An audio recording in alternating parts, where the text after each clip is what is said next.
Hey, everybody, I have two special guests today. If you watch guitar and you watch the internet, like especially YouTube, you'll know Tom Bukovac and Guthrie Trapp, two old friends of mine. I see Guthrie. We go out to dinner a lot, for years. Right. Tom and I have known each other for years. We did a video of the session. I love that. That was a great video. I'll put a link in the description for that. We had a good time that day. We had a great time. It was really good. And it was fun to see how Nashville sessions are. I just stood there and watched them play because everybody kind of knows. You had some amazing production ideas. Well, my friend. Come on, Tom. You did. You don't have to tell Nashville guys what to play. When you just call them. I just suggest things. You just call them. Well, Tom presented me with a few different songs and everything. And I was like, but let's do this one. I'm pretty picky but about I like stuff when you like told that. her to sing out more. Remember? That was cool because she was very inside. And you told her to really. Well, probably because there was a camera right in there, and it's kind of unnerving when they have a new record out here. We don't usually promote records because this video will be seen for years and years and everything. There'll be like 10 records from this they will have done. But they do have a record out. We'll listen to something in a bit. But I want to ask you, what is your go-to lick that you're playing right now? What are you working on? Give me a lick. Who wants to go first? You go first. Like, what's something you're practicing? You know the old blues turnaround, the simplest blues turnaround? I know a lot of blues turnarounds. So the step one is like if you're playing a blues, a 1-4-5 and E, right? Yeah. The easiest one, coming out the 5 chords to the 4 chord to the 1, everyone go, right? That's 101. Yeah. 102 is 103. This is where it starts getting good. You got the dominant 7 in the bass, with a 5 and the 3 on top. Yeah. But here's where Uncle Larry takes it. Okay. Nice. See ya. You know what I'm saying? That kind of thing. It starts sounding expensive. It's very expensive. Yeah. I like that. I like that sound. I like the sound like you can't afford it. That's adult. That's very adult. That's an adult lick. Yeah. Guthrie, what do you got? You got a fancy one? Man, I should be practicing stuff, but I'm a big fan of as we talked about earlier, Rick, with my limited knowledge of what modes actually are or any kind of music theory Guthrie says he doesn't use modes and then uses modes. Yeah, I know. Everybody's busted me online about this stuff, and I know. But if you're playing over just a dominant 7 chord, I always like to go, if I'm playing over E7, I always like to superimpose the B minor and then maybe the D major 7 sounds over the E7. So that would be like, or this one I like a lot, or D7, D major 7 would be,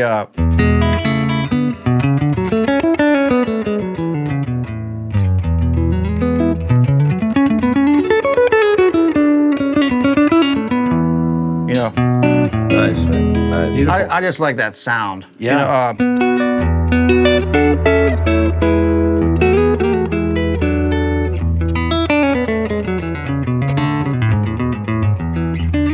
Yeah, but can you play it with good touch? Yeah. Yeah, play where it sounds good now, Guthrie. Oh, man. Well, I've seen you do that a lot where you do that. That's cool. Yeah, I like that. Yeah. When you were just playing that, there's that little chime sound to it. It's not just what you're playing through your pedals, but it's something about the way that you're picking. Yeah, I turned the delay was a little much, so I turned that off. And so my favorite favorite effect is reverb. I can't really do anything on the guitar without reverb. Minimal pedals. Yeah, both me and Tom have minimal pedal boards. Do that same shit. Turn the amp off. Turn the volume on the guitar down. See if it's coming acoustically through the guitar. Yeah, that same thing.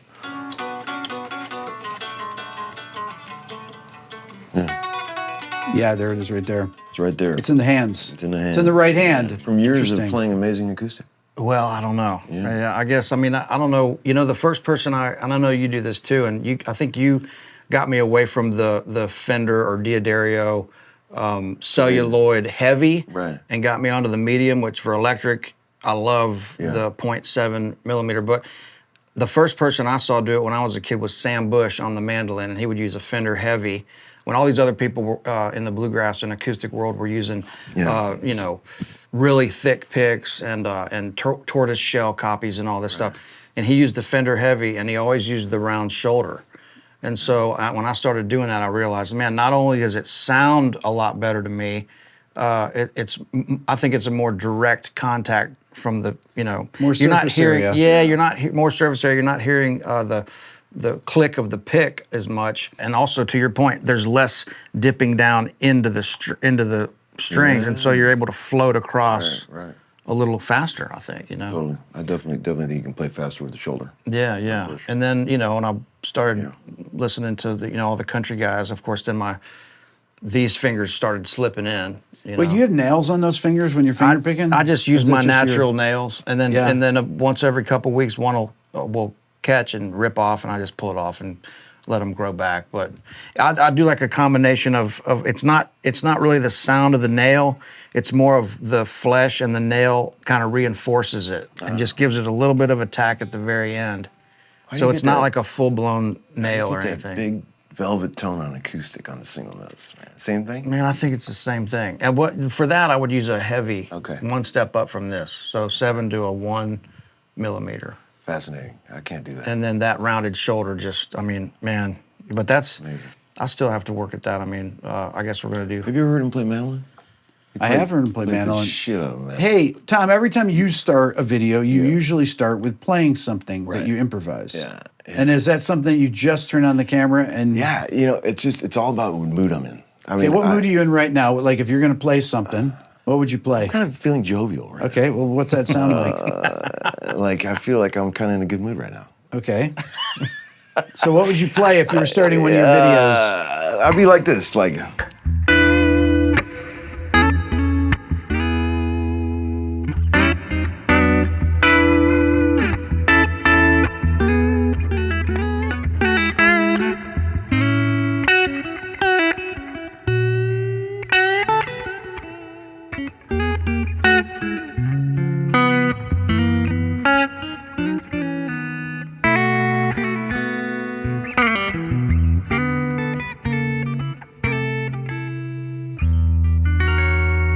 Nice. 13 augmented 11. Okay, so what is the greatest rock chord of all time, Tom? You played it earlier, and I said that's the best rock chord of all time. What is it?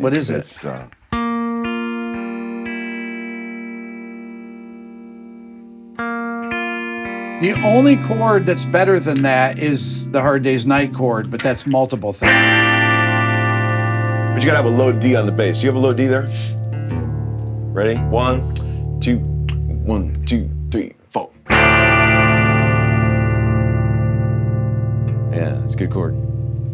You have to. I don't know you the gotta rest. sing it. I don't know the rest of it. It's Beatles, right? I don't know the rest of it. But you know what's great about this shit right here? Dave Gilmour, B flat 5th, and then a C major. He's implying it's a B flat 5th with a C major on top. So you'd call that like You mean this. like C over B flat? What's that mode? It's like B over A. It depends. Yeah. It depends on how you play it. If you play that, that's B over A. Because that's the exact I voicing. don't think in modes either, because neither one of us think in modes. It's weird. Yeah. But you're a mode guy. If I'm like film scoring or something like that, I think of modes. Or if you're playing in jazz, Right. If you got a major 7 with a sharp 5 chord, let's say D major chord with a B flat in the bass, right? Yeah, so if you play that, okay. So now to improvise over that you get the scale is B flat, but Lydian with the sharp 5, Lydian augmented. Play that chord. But you could play just a D triad over that. All right, so you're saying B flat. Yeah. Flat 5. Yeah, with a sharp 5. Oh. Yeah, that's the scale. Yeah. Yeah. Da, da, da, da, da. It comes from melodic minor. Yeah. Wow. Yeah. But if you play just like D, if you play the chord and you play, right? Yeah. That's beautiful over A that. contender for the greatest chord of all time, in my humble opinion, Yeah. is this. The coolest voicing of an E major 7 of all time. You got root, 5th, and octave down here, right? And then you stack root, 5th, root of an A flat.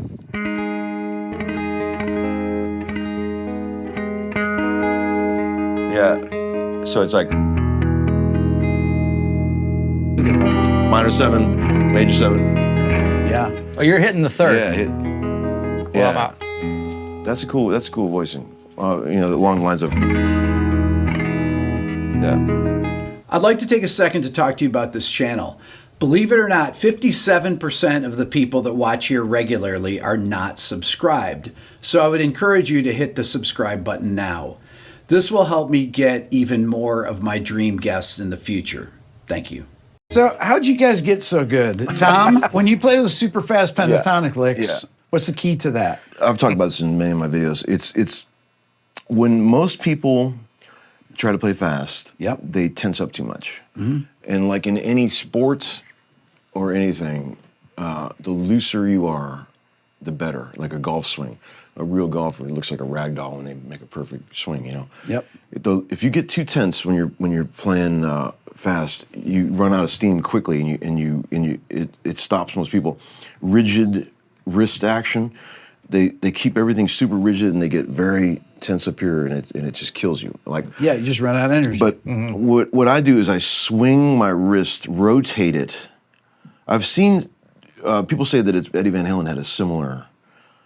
Instead of going up and down, I rotate the wrist, keep it super, super loose. Like, you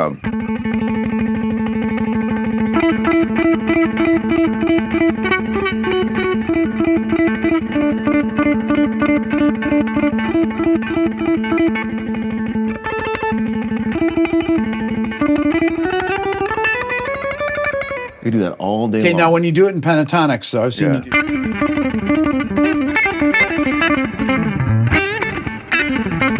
That kind of thing.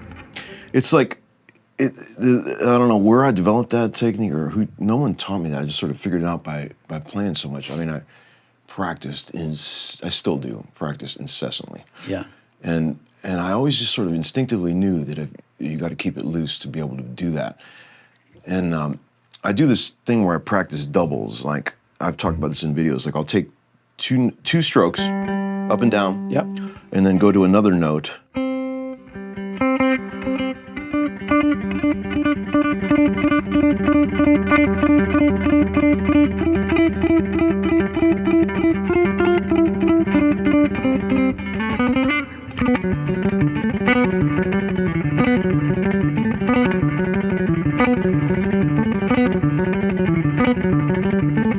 Old Rush song, you remember that? Vital Signs? Okay, so if you're going to be shifting, though, let's say you're playing pentatonics and moving it up the neck.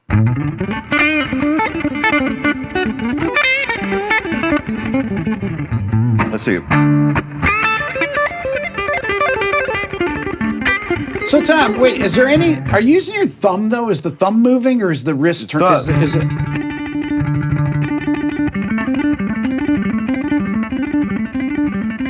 It's all relaxed. Your arm's super relaxed. I could do it all day long. Yeah. It never gets tired. I mean, it's actually relaxing to play like that. Yeah. It's actually calming. And it sounds terrible to sit with a guitar on a couch and do this all day and annoy the shit out of your wife or whatever. But I do recommend that people practice that because it keeps you... See, I like to have horsepower on tap. Like, most of the music we play, most of the music I play is very simple, organic, sort of, soulful music. But I always wanted to have technique on tap so that if I ever want to do a quick flurry or explosion of notes, that it comes effortlessly. See, what happens is, like, a lot of people, they get so tense when that moment's coming. I'm going to play a fast lick now, and they clam it, and they tense up. And I wanted to have that fluidity and shit on tap. And I also am a fan of Steve Morse and all that stuff, and picking every note. Although, Tom...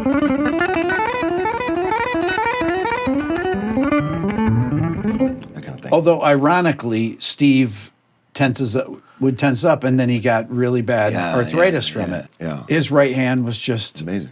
Unbelievable. And he was the first guy, I know there's others that have done it, but he was the first guy I ever heard play relentless flat picking, no legato. Yes. And legato's great. I love legato. I mean, there's amazing speed legato players. Alan Holdsworth, one of my favorites. But I just always wanted to play flat picking fast notes that are very loud and percussive. I always thought that was more effective. Al Di Meola does that, you know. When I was younger, first starting out, heavy metal kid, I did play that very legato style, shredding, and I could do that. I could do all the tapping and stuff, but I got to a certain age and I just wanted to flat pick every note. And that's where I started really developing that. So Guthrie, speaking of flat picking, you played a lot of bluegrass, right? That's kind of where you developed your right hand. I did growing up, yeah. How does your right hand, is it similar to Tom's? I think so. I'm definitely of the same school, using the round edge of the pick, medium pick, which has a perfect amount of flexibility, strong enough, but still not, you know, these really thick picks where you hear a lot of the click and pick noise. And then my right hand and arm is really relaxed. And so, you know, just, you know.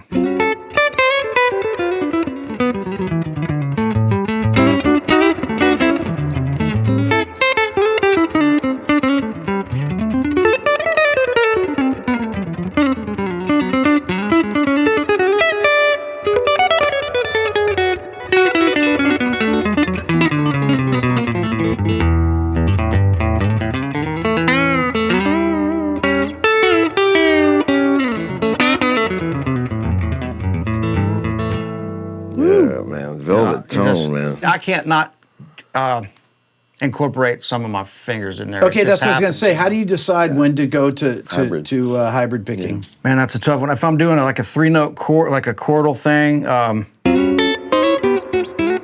it'll come in there. Any kind of double stops.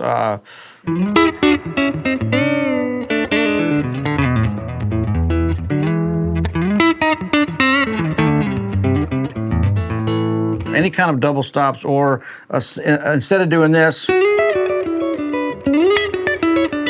might come in there. Right. And then any of these rolls.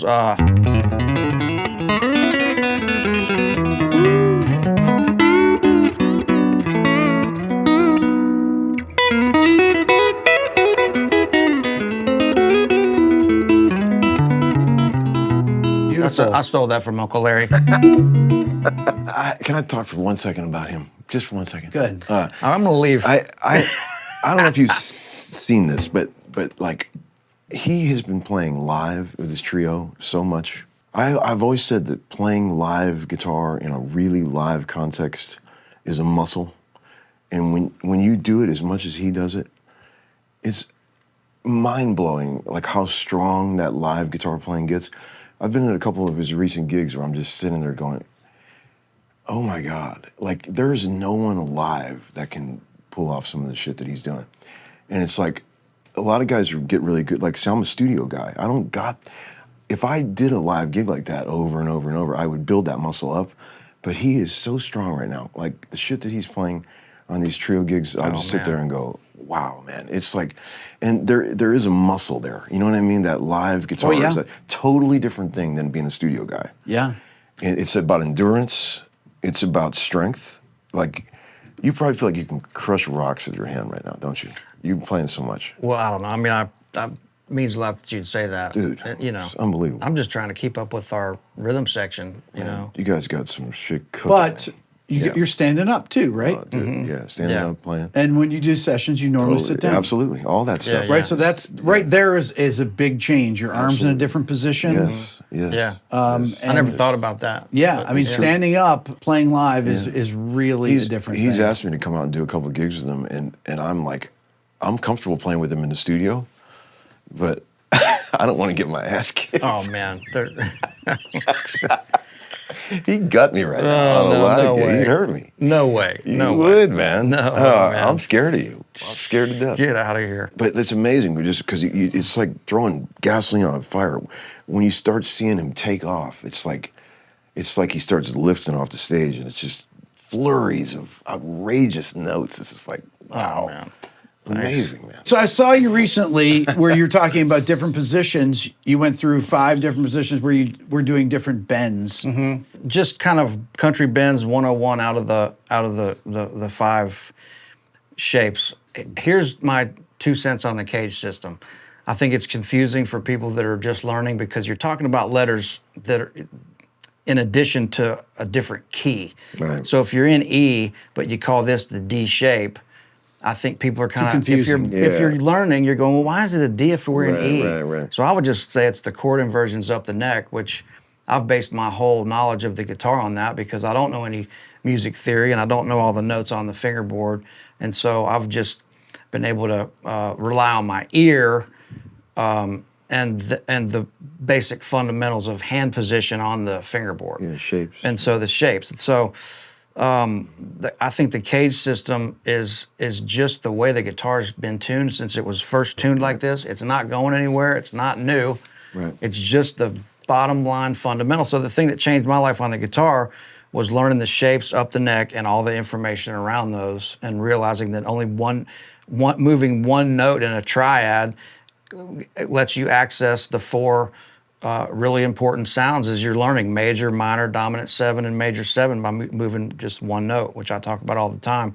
But the country bends out of, if you're in A, there's your open, here's your G shape. You know, that's your first country lick ever. It's right out of your G shape. So you're seeing it right there. And then if I go here, that's your E shape. Here's your D shape. If I go here, let's see, that's my C shape.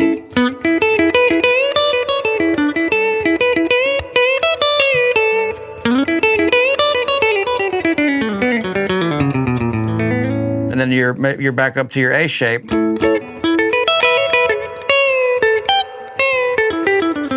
Not really a good one in your A shape. Well, here.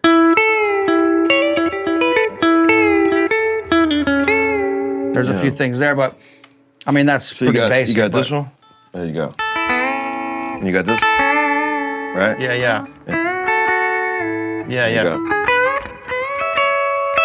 Those four? Yeah, and then I like to bend, I forgot about this one, in your A shape. Right. You can bend it. Right. You know, that's like 101, but you can see how those are applicable in every shape, you know? So I'm just using that, you know, when people ask me about some of these different ideas, like if I'm playing a dominant 7, I'll play ideas out of E minor and G major 7 over that. Now, Rick would probably say, well, that's Mixolydian.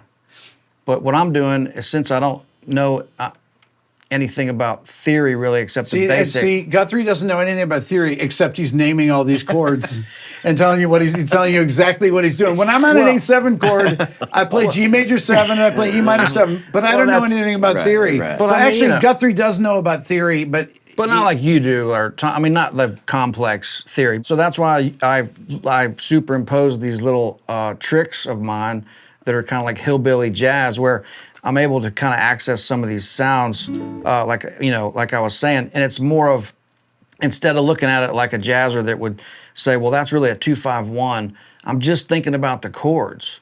So if you know your hand position and you can find an E minor, you know, everywhere, then when Tom goes to an E minor chord, I'm going to be able to play some notes that fit over that chord. Right. And it's really using your ear. I don't know shit about the guitar, but my ear has been able to kind of help me navigate through my life to get to where I'm at. I mean, I'm blown away that I'm sitting in the room with Tom and Rick here on this channel. And so, you know, it's another kind of notch in the headboard where I go, man, I must be doing something right, or I didn't piss somebody off to be able to be sitting here. But it's just, I think, really to zoom out and get away from all the really complicated stuff and the rabbit holes of all the guitar knowledge that's out there right now. I think what I'm trying to get people to do is what helped me when I was younger, and that's zoom out, use your ear, really listen to a lot of music, and don't forget why we're all doing this in the first place. It's about music, and it's a language that you're communicating with somebody else. And so that I'm just using, and I'm using these really simple things to be able to kind of get outside the pentatonic box a little bit. And they're just knowing the framework of these chords and then superimposing those over some of these other sounds when the opportunity comes. So if I'm playing in an A minor, then I know I can use some of the same framework of these lines out of C major 7 and D7 over A minor. And that's, you know, without getting into having to know every single note that's changing, I'm just superimposing these frameworks that I already kind of know a little bit. Outlines to get to those sounds, which I'm just oversimplifying what somebody like Rick can tell you exactly what that is, you know. So Tom, when you play, when I see you do your solo things, you do use your thumb a lot. Yeah, that's like my stock and trade. That's your thing. Let's talk about that a little bit. Well, it all started when I was, I play a lot of acoustic on sessions. And, you know, I'm a big proponent of the cowboy chords. I'm always talking about the power of cowboy chords. You know, I think... For the people that don't know what cowboy chords are. You know, your cowboy shapes, right? A minor, E minor, C, D, right? I always say that is the basis of all guitar. Even when you're up here, I'm still thinking about those chords. Yeah. And you do too. That's basically what the cage system is, right? That's right. Yeah. Right? Yeah. So, but like, I noticed when I was in the studio trying to play acoustic, let's just say you're doing something like, I'm gonna turn it down a bit.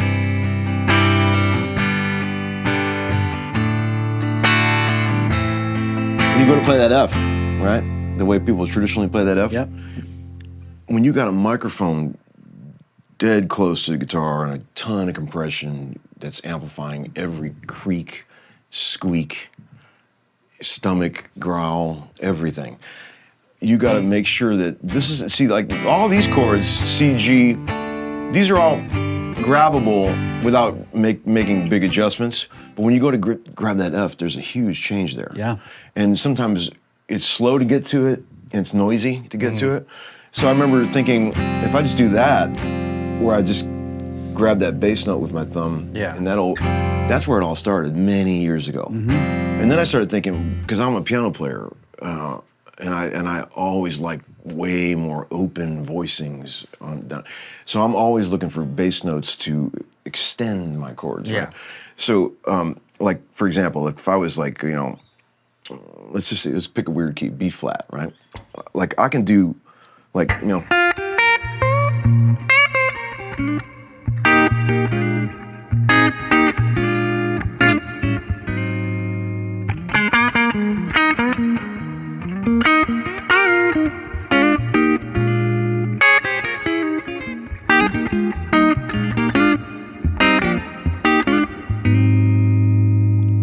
I want those notes to be bass player notes, right? Yeah.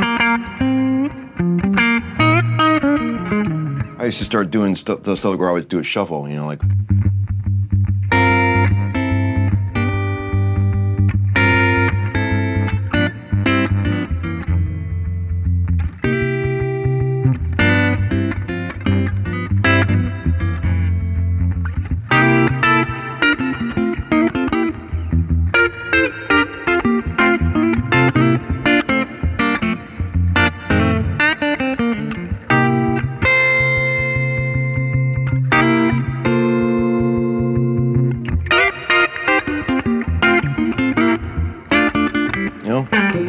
Keep those bass notes going, and I like it for composition.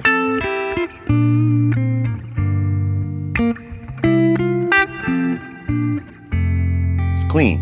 You can use your hybrid full, picking. Yeah, full. And the chords have the same amount of notes. Yeah, it's like a guy playing along with you. Yeah. And a sad man playing along with another sad man. And Tom, so most people that pick up the guitar start playing a lot of single note lines, right? I did. Licks or whatever. Yeah, I did. And so when you attach a bass note and a chord to the single note lines, then it becomes music. Right. Because if you're playing a bunch of single note lines, not you, but if anybody starts playing a bunch of single note lines, there's a million chords that could go under that. And so the more information you start introducing, the more it sounds like music. Yeah, exactly. So if you just take, and this, I'm stealing your idea here for a minute, but if you just take this, let's see. Okay, that's the C major scale. But if you do this, if you go, you know. Yes. You know, then you got, then it sounds like music. And you have music, yes. And I started, you know, Tom's one of the first people other than, you know, Joe Pass or some amazing jazz chord person. I mean, you're one of the few people that I've ever heard apply that approach to or it's different. You took it into a different area than somebody like Chet, where you're playing alternating bass notes. Right. You're approaching the guitar or pop. more like a keyboard player because you're an amazing keyboard player. Thank you, dude. Thank you. I've never heard anybody really do it the way that you. Yeah, it was always just a matter of like, like wanting to accompany myself. Right. Like, because I hear all this stuff in my head, so I want to hear it while I'm playing. Yeah. And like, it was always just like trying to sound more full. Yeah. That's really all it is. And Yeah. I didn't realize at the time that I was, because what ends up happening is you end up playing with this part of your thumb. It's not the... Well, I've seen you play where you get your thumb way back and you be playing up. Yeah, like for sure. Yes. All that stuff, Like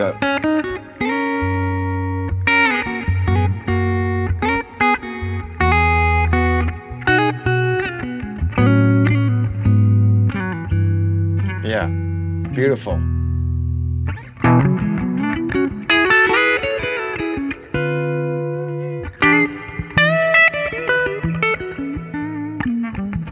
Here's a good lick. That one you play all the time? Out of the key of E. Show him that one. Oh, yeah.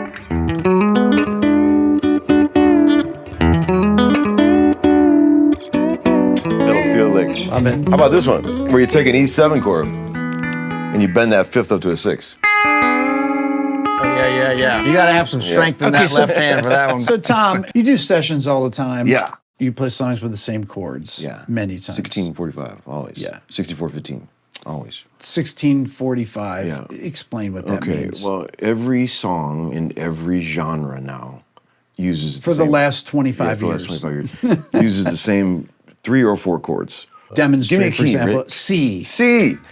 There's your 1 chord. Yep. A minor is your 6th chord. 6 minor. Yep. F is your 4 chord. Your 5 chord. So like the most overused sound in all of pop music is this.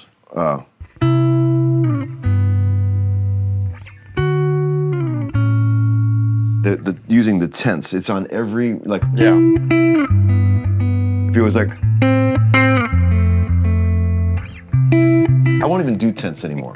It's so cliche. Like there's certain producers that I work for just won't let me do it anymore. It's so overused. The tense, they're like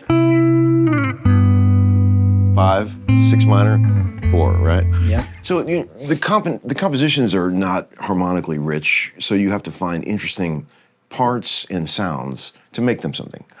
Hopefully there's a good lyric, a good story or something being told, but like a lot of times my job is just to come up with a cool sound. I'm older than you, but we love bands like Genesis. Sure. Okay, now when you listen to a Genesis song, there's so many different chord changes. And why don't people write songs like that anymore? I don't know what caused the death of chords. I've talked about it a million times. I mean, I've got T-shirts that say, remember when songs had chords. I've been on a crusade to bring chords back to music, but nobody gives a shit about chords anymore. Why? I don't know, Rick. You would be a better person to ask than I would. What happened? Well, when did they start to disappear? I mean, how long have you been doing sessions for? I started doing sessions heavy duty in the late 90s. Okay, so by then, were we 1, 4, 5, and 6? Still Pretty much. Pretty much. See, in the old days, before I got to Nashville, you could do 5 songs in a 3-hour session because they weren't trying to make mini pop productions. Mm-hmm. They were just country songs. Yeah. So it was totally normal to get 5 songs on a demo session in a 3-hour session. But then in the early 2000s, people started trying to make early like mini pop records with more advanced production things, and you couldn't get 5 songs in a session anymore. People would want sequencing. They would want drum machine parts. They would want stuff that, it wasn't just a bunch of dudes playing a 1-4-5 in a room anymore. Yeah. So then it became like you're lucky to get 3 songs on a demo because it's a little harder to do. And I think chords may be that's when things started amping up a little bit. And then I don't know why every genre started doing the 4/4 Like every thing. genre does that. It's such a pleasing progression, and it evokes so much emotion in the listener who doesn't know anything about music. That's the word cloying comes to mind. It's fake emotion. It's designed in a laboratory to pull at your heartstrings. So my theory was always that 25 years ago, A&R people began to think that any song that didn't have that chord progression, they didn't know what that chord progression was, right. That no song was a hit unless it had that chord progression. Right. Mm-hmm. Right. I've seen you play, Entangled maybe? Yeah, all of it. And these songs have Amazing chords. You have to figure them out. You have to figure them out. See, you can't, any music that you can't just chart by ear is, what you'd say, detailed, right? Yeah. Like I've got like you, I've got a pretty good ear, and I can chart any song with a piece of paper without having an instrument in my hand. I just hear the changes. I know what they are. But if you start getting the music where you can't do that, that's more advanced. That's the music I want to hear. You got exactly. You got to sit at a piano and fish out the chords, you know, unless you're Gordon Mote, and you could just hear it immediately. But like, I'm fascinated with that kind of music too, and those are the things that still draw my attention. If I'm driving in the car and I'm listening to some music, and some chord changes go by that I don't know, I get pissed, and I'll go home and learn them. Why did that go out of fashion? I think you're right. I think it was when, especially in Nashville, when people started. When the executives on Music Row weren't guys like Chet that knew about music, and it was a business, and there was so much success on a song with that progression, then they didn't want to change anything. Well, they couldn't tell. If works, it didn't have that selling progression, it didn't sound like a hit to them. Exactly. And so they just kept perpetuating it over and over and over.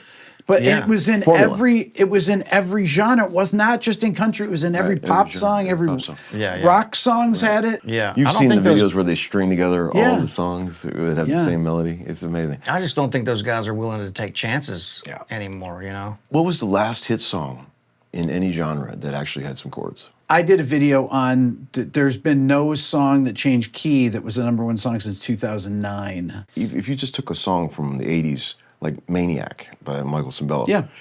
That was a hit song. It was a hit song, yeah. Shit ton of chords in it. Yeah. I know the guy that wrote it, and he showed me the piano one time. It's amazing progression. But like, those were hit songs. Yeah. But that was probably towards the tail end of all that, yeah? I did a video of the most complex pop song of all time, and it was Never Gonna Let You Go. That came out in 1983 and has 22 modulations in it. 22, but people don't realize the intro starts out one key, then the verse comes up.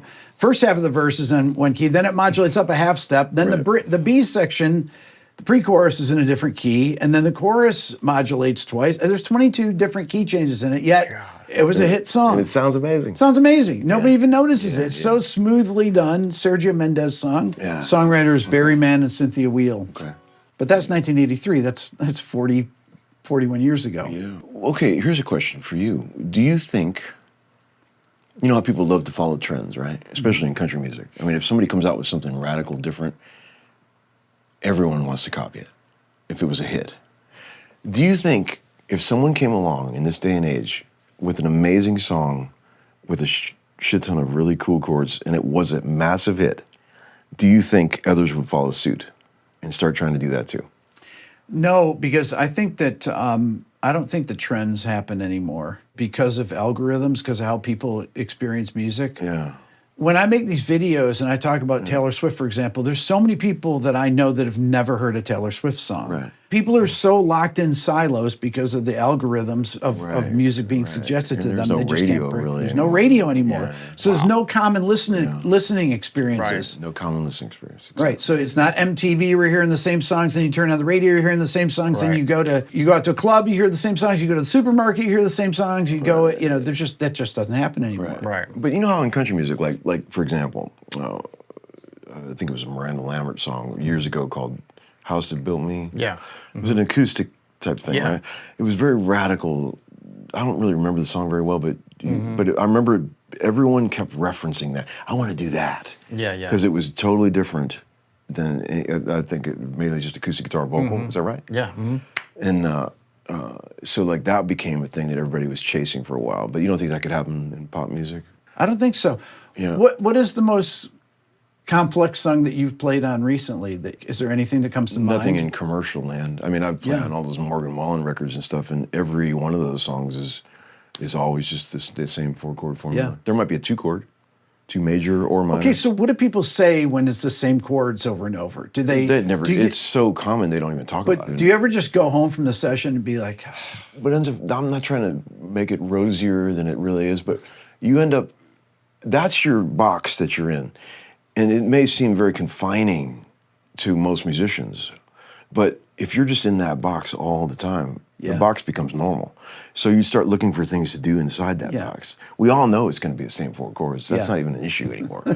So you're just looking for cool stuff to do inside that box, right?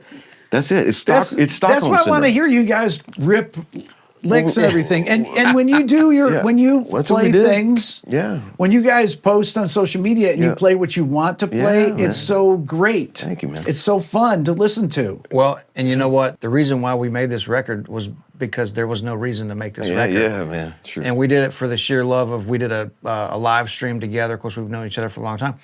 We did a live stream together. We thought, man, this is really cool. Let's record some more songs.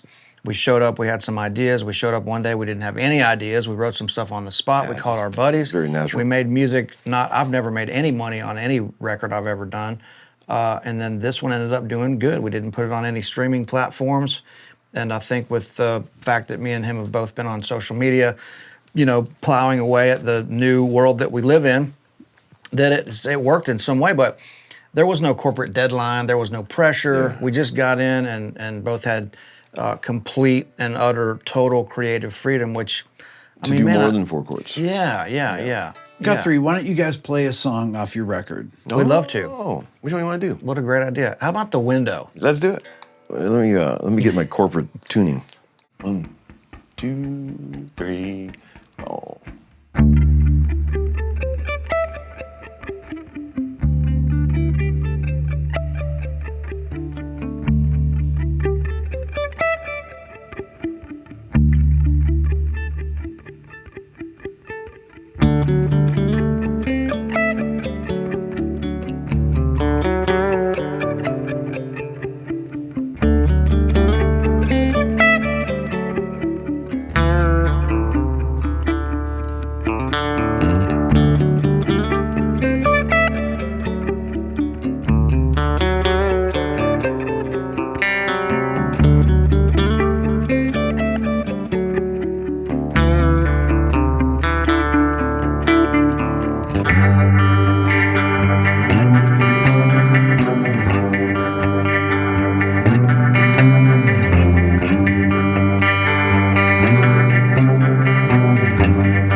any bit, right?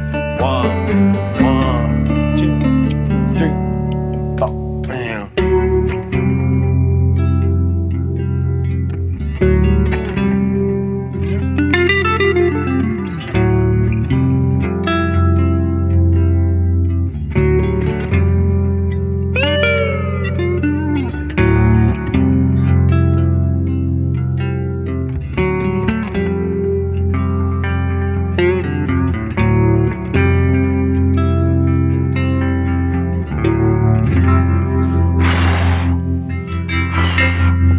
Yeah. Beautiful. Oh man. Beautiful. Thank you. All right. Now, you guys were playing a kind of a faster thing yeah, a you wanna little get bit into that? earlier. You want to get into some of that? Yeah. All right, friends, here we go. 1, 2, 1, 2, 3, 4.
Jeez Louise. Amazing. Okay, so tell me why you have a physical record and then you have it on Bandcamp, but you don't have it on Spotify. Why? There was a conscious decision. Well, tell me about that. Only for a short period. We're gonna Okay. put it on Bandcamp just for a little while, and then release it to the major platforms. I guess to just see if people would actually buy it, you know? Yeah. And they did. I did. Yeah. Tell me about how doing social media has changed your life. I mean, Tom, Yeah. you have a whole community that you've built over the last 4 years or so. I got 2 little boys, 11 and 8, and they mean the world to me. It's everything I think about all day long is them. And I originally started doing a handwritten journal to them when they were very little. I'm gonna start tearing up just thinking about it. And I used to write by hand, you know, just exactly what's going on so they could understand when they get older. But I started doing it through videos. And like, it's all for them. I'm gonna start crying. God damn it. But it's all a journal for them so that they can be older and watch it. That's awesome, man. Tom, you lost your dad when you were a little kid. Are you crying too? Is that why, Tom? It must be, man. I don't know. One of the reasons I started my channel when I was 54 years old is because I was an old dad and my youngest was 3 at the time. And in case something like that happened, I wanted there to be a record for them to go and watch. They could watch these videos. Wow. And that's really that's pretty much the main reason I did it too. That's it. And I told my stories and it's basically just like a journal for me. That's it, man. And, That's So I amazing. can totally 100% relate to that, Tom. Okay, so I want to ask you a couple things about your pedal boards that you brought today. When you're traveling here, why did you decide to pick these pedals? What pedals do you have in your pedal board? Yeah, this is the smallest of all my pedal boards, and it's great to just throw it in a suitcase, travel anywhere. Super small case that it fits in. You know, this is just the basic bare minimum of what I can get about with, right? I got to have a overdrive pedal. And which is the Nobles. The old Nobles, or as no balls, as I will affectionately call it. And the EQ is great on a live gig for solo boost. Yep. So God knows you're playing solo. And a delay and a reverb. And what's this delay that you have there? Strymon Brigadier, which is my favorite pedal delay of all time. Of course, I'd rather be using a tape echo, but... And the reverb is?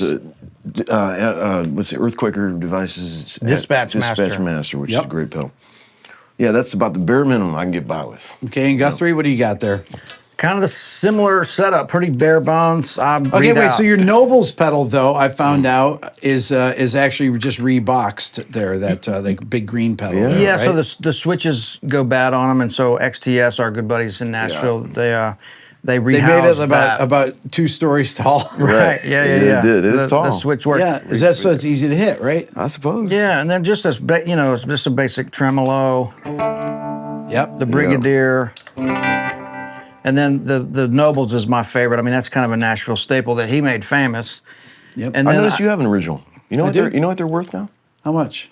$20? $1,500. No way. I swear to Come on. God. All day Yeah. long. There used to be $40 brand new. I used to Yeah. buy them brand new for $40. They're $1,500 now. Some people ask $2,000. yeah, I saw one in Japan for 2,000. Amazing, right? And then this is pretty much my thing. I don't have anything crazy. When I play the guitar, it usually always just sounds like the guitar. Nothing high gain. You have a satellite board. And then I have this little satellite board for when I play with the trio. There's a few intros and a few parts that I use the Lex, the Strymon Lex, which is kind of fun. And then I've been using this for a couple little things that I'll do. You know.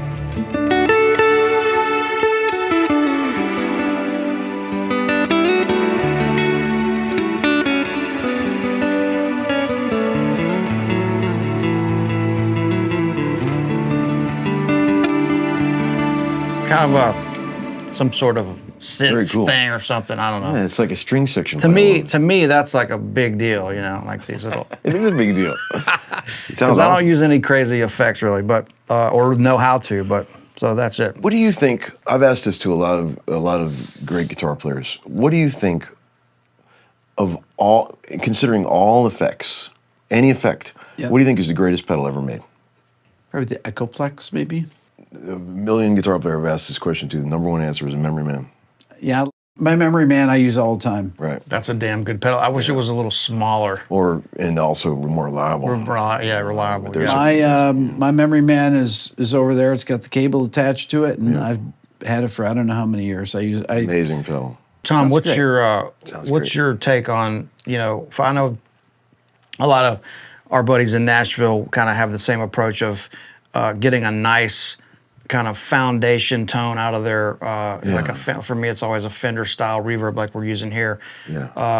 I love to have a little reverb to soften everything.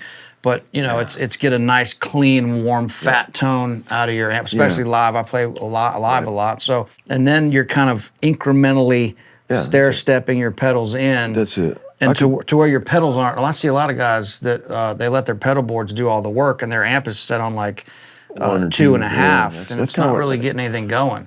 I could never be one of those guys that starts with a high gain sound. Like a lot of these guys, like guys that you've had on the show, amazing guitar players, they set their amps dirty. I could never do that. I have to have super clean starting point, and then use effects from there. Like I always joke around on my channel, if I can't get the Green Onions tone, like that clean, really doinky, almost anemic clean sound, and I'm in the wrong place. I build up from there. Yeah. I got to be able to have that. I could never like get a gainy amp and use that as my rig. If I had to limit you guys to one guitar that you have, 57 PAF Gold Top, and I also have a 58 Burst. And man, they're both so special. And I'm so lucky to have them both. I never thought I would have a Burst. I never thought I'd be able to swing it ever. And it's just such a great guitar. He actually talked me into buying it. He was over at my house on loan for a year, and he came over and played it, and he was like, dude, why don't you just buy this guitar? It's amazing. And I had to sell everything I owned to get it, but I'm glad I did. Okay, if you had to pick between the two? Probably the Burst. This is a bad boy, though.